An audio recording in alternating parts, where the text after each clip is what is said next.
গাছগুলো দেখুন, অসাধারণ সুন্দর, অনেক সুন্দর লাগছে আসলে। অস্বাভাবিক সুন্দর, অসাধারণ সুন্দর সেই সিটি।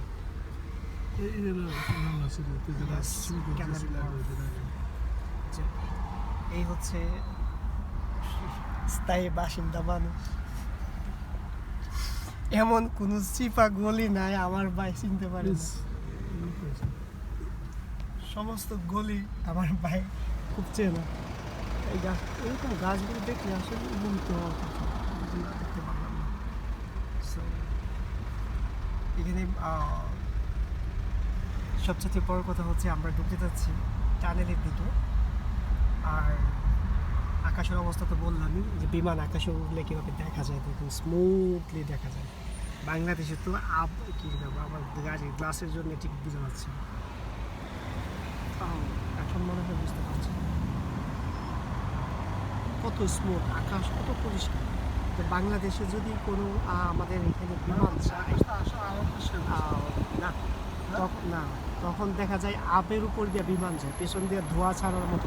দেখেন ধোঁয়ার দাগ হচ্ছে, বিমানটা যাচ্ছে আর সে তার আপন গতিতে। রাস্তাকে সিঙ্গেল করে দিয়েছে। এই জন্যই তো আমি এত বড় লাগার কথা না। জিনিসটা আমি মাঝে মাঝে খুব অবাক হই। আর একটা মজার বিষয়, আপনারা দেখছেন যে অনেক রোদ। মজার বিষয় হচ্ছে দেখেন প্রত্যেকটা গাড়ির গ্লাস লাগানো, প্রত্যেকটা গাড়ির গ্লাস লাগানো। তার মানে হচ্ছে আমাদের গাড়ির গ্লাস লাগানো, এগুলো লাগানো। সো দেখেন বৃদ্ধ মহিলা চালাচ্ছে গাড়ি, ওনার গাড়ি।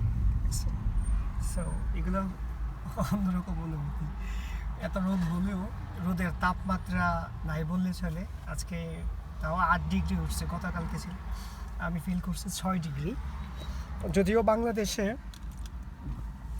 এই শীতে আমরা কেউই ইউজ টু না। আমাদের দেশে যখন শীতের সংখ্যা হয় 12 থেকে 14, তখন আমরা আর ঘর থেকে কেউ বেরোতে চায় না।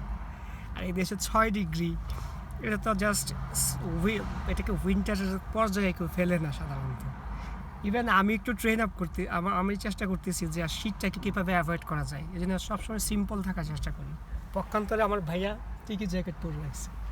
শুধু আমার ভাইয়া না, সবাই জ্যাকেট পরে, কারণ এখানে এই রোদ, এই বৃষ্টি, এই মেঘ, এই একটা প্রবলেম এখানে সবচেয়ে বেশি প্রতিফলিত হয়।